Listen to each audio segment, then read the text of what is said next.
নমস্কার বন্ধুরা, আমার চ্যানেলে আপনাদের সবাইকে স্বাগত। আজকে যে বিষয় নিয়ে আলোচনা করব তা হলো এবছর 2025 সালে অক্ষয় তৃতীয়া কি বার পড়েছে এবং এর শুভ যোগ, অক্ষয় তৃতীয়ার অর্থ, অক্ষয় তৃতীয়ার মাহাত্ম্য এবং অক্ষয় তৃতীয়া কেন এত গুরুত্বপূর্ণ দিন তা নিয়ে। তাহলে চলুন আজকের ভিডিওটি শুরু করা যাক। প্রথমেই আসি, এবছর অর্থাৎ 2025 সালের অক্ষয় তৃতীয়া পড়েছে 30শে এপ্রিল বুধবার। এবার আলোচনা করব অক্ষয় তৃতীয়ার অর্থ। অক্ষয় তৃতীয়া এর মধ্যে অক্ষয় শব্দের অর্থ হলো যার ক্ষয় নেই। বলা হয় এদিন আপনি যা দান করবেন তার অক্ষয় ফল প্রাপ্ত হয়।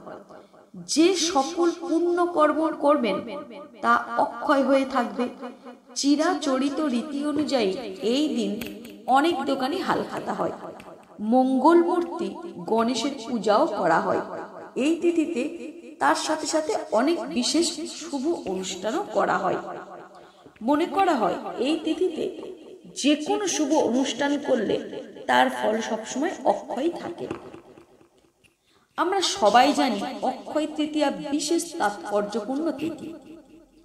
আগেই বলেছি অক্ষয় শব্দের অর্থ হলো যা ক্ষয়প্রাপ্ত হয় না। বৈদিক বিশ্বাস অনুসারে এই পবিত্র তিথিতে কোনো শুভ কার্য সম্পন্ন হলে তা অনন্তকাল অক্ষয় থাকে। যদি ভালো কাজ করা যায় তার জন্য আমাদের লাভ হয় অক্ষয় পুণ্য, আর যদি খারাপ কাজ করা হয় তবে লাভ হয় অক্ষয় পাপ। তাই এদিন খুব সাবধানে প্রতিটি কাজ করা উচিত। খেয়াল রাখতে হয় ভুলেও যেন কোনো খারাপ কাজ না হয়ে যায়, কখনো যেন কটু কথা না বেরোয় মুখ থেকে, কোনো কারণে যেন কারো ক্ষতি না করে ফেলি বা কারো মনে আঘাত না দিয়ে ফেলি। তাই এদিন যথাসম্ভব মৌন থাকা জরুরি।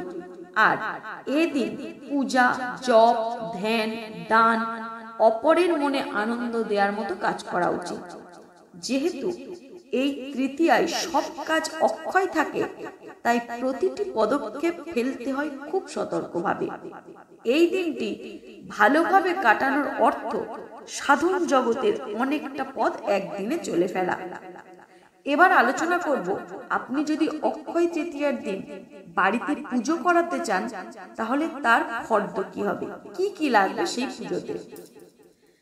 এদিন অনেকেই জানি তো বাড়িতে পুজো করায়, তাই সেদিন যে ফর্দতে যা যা জিনিস লাগবে তা হলো সিঁদুর, পঞ্চগুড়ি, পঞ্চগব্য, তিল, হরিতকি, ফুল, দূর্বা, তুলসী, বিল্লপত্র অর্থাৎ বেলপাতা, ধূপ, প্রদীপ, ধূনা, মধুবাটি, অশনাঙ্গরীয় দুটি, দই, মধু, চিনি, ঘি, পুজোর জন্য কাপড় একটি, শাড়ি, নৈবেদ্য, কুচো নৈবেদ্য, সভোজ্য জলপূর্ণ ঘট, বস্ত্র, পাকা ও সাথে দক্ষিণা। এইগুলো থেকে আপনি বাড়িতে পুজো করাতে পারেন। এবার জানবো অক্ষয় তৃতীয়ার শুভ যোগ কি। ধর্মীয় বিশ্বাস অনুযায়ী অক্ষয় তৃতীয়ার বিষ্ণুর পুজো করলে সম্পদ বৃদ্ধি পায়। একই সঙ্গে বিষ্ণু ও শিবের পুজো করলেও ফল লাভ করা যায়। গঙ্গায় স্নান করতে যাওয়া সম্ভব না হলে বাড়িতে গঙ্গা জলে স্নান করার পর বিষ্ণু মূর্তিতে চন্দন মাখাতে হবে। এর সঙ্গে দিতে হবে তুলসী পাতা, সম্ভব হলে বেল ফুলও দেওয়া যেতে পারে।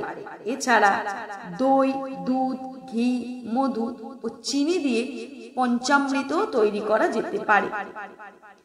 পুরাণ অনুযায়ী মহাভারতে পাণ্ডবরা যখন নির্বাসনে 13 বছর কাটিয়ে ফেলেন, তারপর একদিন ঋষি দুর্বাসা তাদের আস্তানায় প্রবেশ করেন। দ্রৌপদী তাকে অক্ষয় পাত্রে খেতে দেন। এই আতিথেয়তায় মুগ্ধ হয়ে দুর্বাসা বলেন, আজ অক্ষয় তৃতীয়া, আজ যে ছোলা ছাতু, গুড়, ফল, বস্ত্র, জল ও দক্ষিণা দিয়ে পুজো করবে ভগবান বিষ্ণুকে, সে সম্পদশালী হয়ে উঠবে। তাই আজ এই দিনটি অর্থাৎ এই অক্ষয় তৃতীয়া খুবই শুভ। এবার জানবো অক্ষয় তৃতীয়া কেন এত শুভ, পৌরাণিক যুগে কি ঘটনা ঘটেছিল এই দিন। প্রথমত, এদিনই বিষ্ণুর ষষ্ঠ অবতার পরশুরাম জন্ম নিয়েছিলেন পৃথিবীতে। দ্বিতীয়ত, এদিনই রাজা ভগীরথ গঙ্গা দেবীকে মর্তে নিয়ে এসেছিলেন। তৃতীয়ত, এদিনই গণপতি গণেশ বেদব্যাসের মুখনিসৃত বাণী শুনে মহাভারত রচনা শুরু করেন। চতুর্থত, এদিনই দেবী অন্নপূর্ণার আবির্ভাব ঘটে। পঞ্চমত, এদিনই সত্যযুগ শেষ হয়ে ত্রেতা যুগের সূচনা হয়। ষষ্ঠত, এদিনই কুবেরের তপস্যায় তুষ্ট হয়ে মহাদেব তাকে অতুল ঐশ্বর্য প্রদান করেন।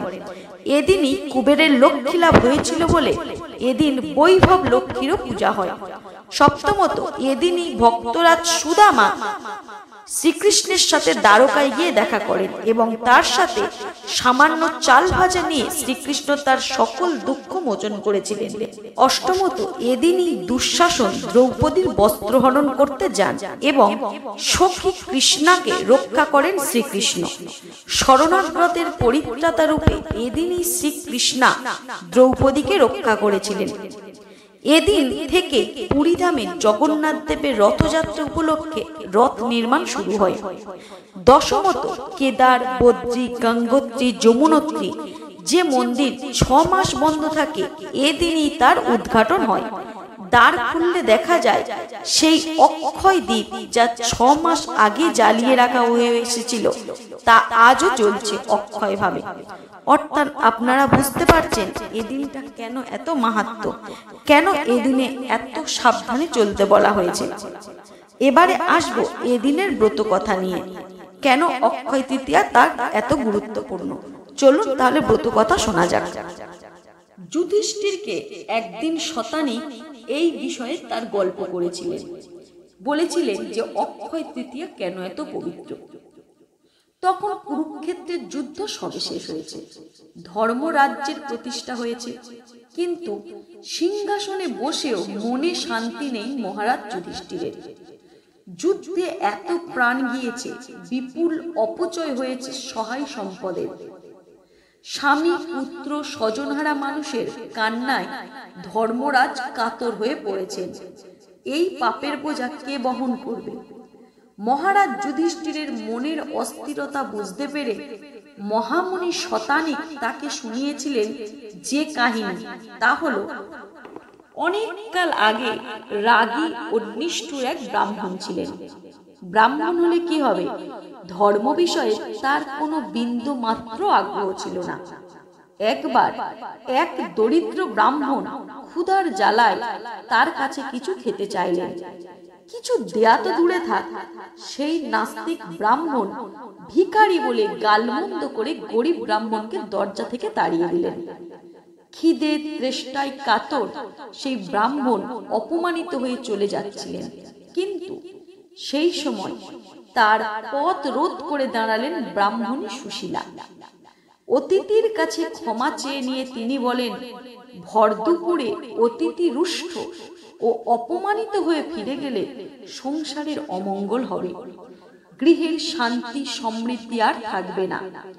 দরিদ্র ব্রাহ্মণকে তিনি বললেন, আপনি এখানেই অন্ন জল গ্রহণ করবেন, আপনার কোথাও যাওয়ার প্রয়োজন নেই। ব্রাহ্মণ পত্নী অতিথি ভিক্ষুকের সামনে ঠান্ডা জল ও অন্ন ব্যঞ্জন পরিবেশন করলেন। মধ্যাহ্ন ভোজন শেষ যাওয়ার আগে সন্তুষ্ট ব্রাহ্মণ সুশীলাকে আশীর্বাদ করে বললেন, তোমার এই অন্ন জল দান হোক অক্ষয় দান। বহু বছর কেটে গেছে, সেই ক্রোধী ব্রাহ্মণ বৃদ্ধ হয়েছেন, তার মৃত্যু আসন্ন। তাকে নিয়ে যেতে এসে হাজির একই সঙ্গে যমদূত ও বিষ্ণুদূতের দল। মৃত্যুর পর তাকে কোথায় নিয়ে যাওয়া হবে এই নিয়ে বিবাদ শুরু হলো দুই দল দূতের মধ্যে। এক দল তাকে বিষ্ণু লোকে নিয়ে যেতে চায়, অন্য দলের দাবি এই পাপী ব্রাহ্মণের একমাত্র স্থান হলো নরক। এরই মাঝে ক্ষুধা তৃষ্ণায় কাতর ব্রাহ্মণ একটু জল খেতে চাইলেন। যমদূতেরা তখন ব্রাহ্মণকে অতীতের কথা স্মরণ করিয়ে বললেন, একদা তুমি তোমার গৃহ থেকে অতিথি ভিখারিকে জল না দিয়ে বিতাড়িত করেছিলে, সুতরাং তুমি জল পাবে না। তারা ব্রাহ্মণকে নিয়ে যমরাজের কাছে নিয়ে গেলেন। কিন্তু যম তার দূতদের বললেন, ওর মতো পুণ্যবান ব্রাহ্মণকে আমার কাছে আনলে কেন? বৈশাখ মাসের শুক্লা তৃতীয়া তিথিতে ওই ব্রাহ্মণ পত্নী তৃষ্ণার্ত অতিথিকে অন্ন জল দান করেছেন। এই দান অক্ষয়, স্থির পুণ্যে ইনিও পুণ্যাত্মা। সেই পুণ্য ফলে ব্রাহ্মণের স্থান হবে স্বর্গে। কাহিনী শেষে শতানিক মুনি যুধিষ্ঠিরকে বললেন, মহারাজ, বৈশাখ মাসের শুক্লা তৃতীয়া তিথিতে ব্রাহ্মণকে অন্ন বস্ত্র জল দান করলে যাবতীয় পাপ থেকে মুক্তি লাভ করা যায় এবং সেই দানের পুণ্য সারা জীবন অক্ষয় থাকে।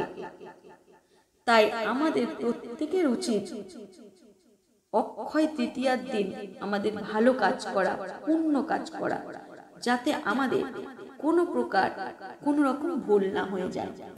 তো বন্ধুরা, আজকের ভিডিওটি এই পর্যন্তই। আপনারা যারা আমার চ্যানেলে নতুন, তারা অবশ্যই আমার চ্যানেলকে সাবস্ক্রাইব করবেন। আর আমার এই ভিডিওটি কেমন লাগলো সেটা অবশ্যই কমেন্টে জানাবেন।